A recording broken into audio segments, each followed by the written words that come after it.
ஞாயிற்றுக்கிழமை மீகா புத்தகம் 7வது அதிகாரம் 14 20 முடிய அதில் மிகச்சிறப்பாக 19வது வசனம், அவர் நம்மீது இரக்கம் காட்டுவார், தம் தீச்சையில் மிதித்து போடுவார், நம் பாவங்கள் அனைத்தையும் ஆழ்கடலில் எரிந்து விடுவார். மிதித்து போடுவார். மிதிப்பது என்பது கிராஷ்.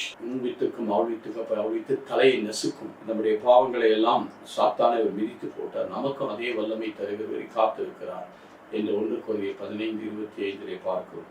அதே போல ஆழ்கடலில் இருந்து விட்டார். ஆழ்கடலில் இருந்து நம்மளுடைய பாவங்களை நினைவு கூறுவதில்லை, நமக்கு மன்னிப்பும் இரக்கத்தை கொடுத்து இந்த பாவங்கள் எல்லாம் ஒன்றுமில்லாமல் நமது நினைவு கூர்ந்திருக்கிறார்.